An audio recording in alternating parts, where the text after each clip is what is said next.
4 PM news network में दोस्तों आपका स्वागत है। मैं हूं आपके साथ राशिद जहीर। कल से एक बहस बिला वजह की बोकस बकवास बहस चल रही है कि राहुल गांधी ज्यादा लोकप्रिय हो गए और मोदी जी का गिराव थोड़ा कम हो गया है। इस पर वो अंजना ओम कश्यप और तमाम गोदी मीडिया के चैनल आपका और मेरा समय बर्बाद कर रहे हैं। क्या मोदी जी जा रहे हैं कहीं? ईश्वर उनकी उम्र को दीर्घायु करे, जा रहे हैं वो कहीं? नहीं ना। या वो प्रधानमंत्री पद छोड़ रहे हैं या सरकार पे बहुत बड़ा खतरा है। लेकिन 2 दिन से कोई खबरें नहीं है, तो आपके सामने वो CSDS और वो जो सी वोटर का जो है लेकर आ गए, जो पहले रो भी पड़े हैं वहाँ। झूठे CSDS कुछ थोड़ा बहुत एक्सेप्टेबल है, लेकिन झूठे। और आवाज़ में वो जान तो नहीं थी जो 1 जून को थी, ममता उसकी क्या कहते हैं अंजना ओम कश्यप की शोर मचा रही थी। लेकिन इस बार फिर वो अपना एक पुलिंदा लेकर आ गया है और आकर बताने लगा पंजाब में इतना हो गया है, उत्तर प्रदेश में इतना है उसमें। अरे भाई बात ऐसी है, सरकार जब जाएगी 4 साल में तो बहुत पानी बह जाएगा गंगा में। पता कर लेंगे 4 साल बाद, ये इलेक्शन होंगे, इसके बाद हालात बदल जाएंगे। फिर 3 साल में और भी इलेक्शन है दूसरे स्टेट्स में। मोदी जी, योगी जी, अमित शाह, राहुल गांधी कौन है पता चल जाएगा ना। हर 6 महीने बाद तो राय बदल जाती है देश के लोगों की। लेकिन आपको एक अजीबोगरीब बकवास बहस में लगाया जा रहा है। लेकिन एक इस बकवास बहस में भी एक बात निकल करके आई है, वो ये है कि मोदी जी के बताया थोड़ा सा 5-6% घटी है और राहुल गांधी की 8% बढ़ी है। लेकिन उसके बावजूद भी राहुल गांधी उनसे 8% कम, मतलब 50% के करीब कम है। कोई CSDS में कुछ कम है।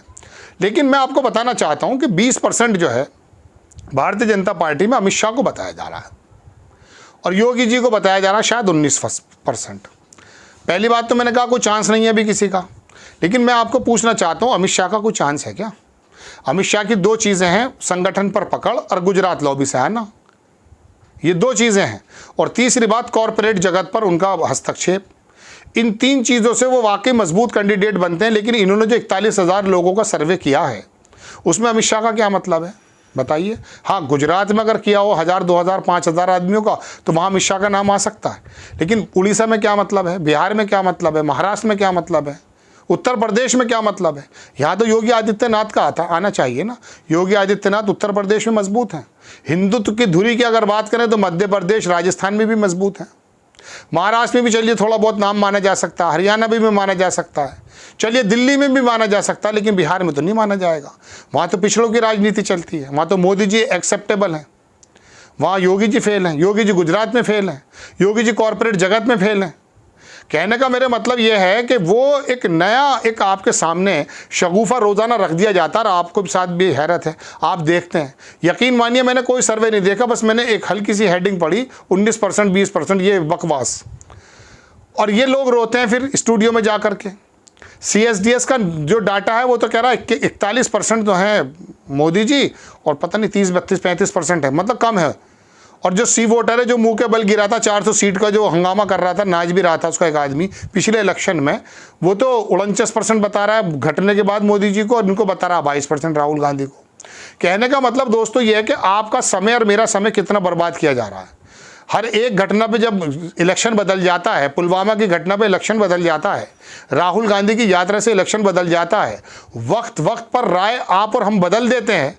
और गोदी मीडिया बराबर एक नरेशन सेट करने पर तुला हुआ कि किस तरह से मोदी जी को नाउजुबिल्ला ईश्वर बना दिया जाए। ऐसे हालात में आप कैसे कह सकते हैं कि अभी फ़िलहाल इलेक्शन हो जाए? क्यों होंगे इलेक्शन? नीतीश कुमार जा रहे हैं क्या? TDP जा रहे हैं? अगर जाएंगे भी तो गठबंधन बना लेगा सरकार। तो फिर ये क्या मसला है? कोई इससे हासिल है? भाई अगर 2 महीने बाद इलेक्शन लोकसभा के हो रहे होते तो समझ में आ जाती बात। लेकिन सारे बुद्धिजीवी बैठे हुए हैं और इसी अभी 4 बरस हैं, 4 क्या 4.5 बरस हैं, में तो 6 महीने भी नहीं हुए भाई, 5 बरस हैं अभी, 3 महीने 2 महीने पूरे नहीं हो पाए। कहने का मेरा मतलब ये है दोस्तों कि ये CSDS का डाटा या सी वोटर का डाटा 50 बार मुँह की खा के जा गिरा है, आप लोग फिर भी इनको देखते हैं। इन लोगों का तो काम है अपनी दुकान को चलाना। खबरें नहीं थी, इनको मालूम ही नहीं कि पोलैंड और यूक्रेन यात्रा से दशा दिशा कैसे तय होगी। नहीं बता सकते आपको, ये आपको बता ही नहीं सकते कि मोदी जी अगर यूक्रेन गए हैं तो राजनाथ अमेरिका क्यों गए हैं, इनको मालूम ही नहीं है। इनको ये मालूम नहीं कि कौन कौन से मुआहदे हमारे रुके हुए हैं। ये इनको मालूम ही नहीं है कि पुतिन से झप्पी लेना मजबूर हो गए वहाँ जाके ज़ेलेंस्की की झप्पी लेने के लिए। वेस्ट का कितना दबाव भारत पर है, चीन रशिया की क्या है, और इंटरनल मामले देख लीजिए आप, क्या हालात हैं हमारे। मतलब मैं आपको कई बार बता चुका कि अंदर के हालात बहुत ठीक नहीं है, नौकरियां में परेशान हैं और अभी कुछ परीक्षा हो रही थी। यकीन मानिए युद्ध स्तर पर पुलिस का इंतज़ाम था, क्योंकि वो नकलची जो लोग हैं वो आकर के पेपर को लीक कर देते हैं। कई साल से चल रहा है ये। हमारा सारा बल जो हमारी सुरक्षा में, सड़क की सुरक्षा में, लोगों की सुरक्षा में, कानून में लगना चाहिए, वो नकलचियों को रोकने के लिए लगा हुआ है। एडीजी लॉ एंड ऑर्डर और ये मिनिस्टर और ये तमाम दुनिया के वो शिक्षा एडीजी और सारे के सारे लगे पड़े हैं। और हमारे पत्रकार पूछ रहे हैं पुलिस एसएसपी से, सर क्या इंतजामात हैं? अरे वो नकल थोड़ी कराता है भाई एसएसपी, नकल तो कहाँ जहाँ के हो रही है कहीं और। उसका काम तो ये है कि भाई जो परीक्षा केंद्र है उसकी थोड़ी सी चाक चौबंद व्यवस्था हो जाए। तो कहने का मतलब चुनाव से ज़्यादा चाक चौबंद व्यवस्था में हमारा बल लग रहा है, उसमें पैसा लगता है। जब ट्रक में बैठ करके पुलिस वाले आएंगे तो पैसे डीजल खर्च होगा नहीं होगा, आपका मेरा, वरना नॉर्मली 4-6 लोग चले जाते लोकल थाने के, भाई परीक्षा केंद्र काम हो जाएगा। तो लेकिन स्थिति क्या है कि गुजरात में और उड़ीसा में और बिहार में वो सारे के सारे सॉल्वर गैंग बैठे हुए हैं, हरियाणा में बैठे हुए हैं, नीट की परीक्षा को कर रहे हैं और दुनिया भर का मामला है। 69,000 नौकरी के बारे में आपको हमारा चैनल बता चुका है, कब की नौकरी कब जाके सॉर्ट आउट होता है। तो कुल मिला के बात ये दोस्तों, आके किस बहस में लगे, आके इस बहस में लगे राहुल गांधी एक्सेप्टेबल होते जा रहे हैं। तो भैया तेरा क्या जा रहा है उसमें? अगर राहुल गांधी एक्सेप्टेबल होते जा रहे हैं तो चुनाव के वक्त में देख लेंगे। अरे एक ही शोषा निकालेंगे भारतीय जनता पार्टी वाले, आरएसएस वाले, अपने तरकश में से तीर निकालेंगे, राहुल गांधी को पप्पू साबित कर देंगे। वो राहुल गांधी के हाथ में इस बार संविधान का मुद्दा आ गया था, चूंकि भारतीय जनता पार्टी के मंत्री बोल चुके थे तो दलित जो है थोड़ा सा भड़क गया, उसने आकर के विपक्ष को वोट दिया तो तुम लोग कम हो गए। लेकिन उड़ीसा में तो बहुत ज़्यादा सीटें बढ़ गई इनकी, मालूम है आपको? नहीं बताइए। बिहार के अंदर तो ठीक ठाक काम किया है नीतीश कुमार के साथ इन्होंने, कोई ज़्यादा नुकसान नहीं है।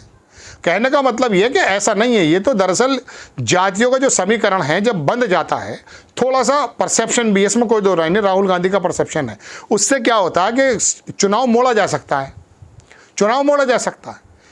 ये अखिलेश यादव के पास कोई इतने बड़े संसाधन थोड़ी ना थे कि उसने चुनाव में 37 सीटें जीती, लोकसभा की 37 सीटें, ये तो उम्मीद भी नहीं कर सकते थे आप। वजह क्या कि पीडीए चल गया, कुछ दलित आ गया, मुस्लिम तो था ही वहाँ पर, यादव एकजुट हो गया, कुछ जो अपर क्लास का वोट था वो कांग्रेस काट करके ले गई, उनको नुकसान हो गया, कुछ योगी आदित्यनाथ की नाराज़गी थी, कुछ एंटी इनकम्बेंसी थी, सब मिलकर के हंडिया बन जाती है।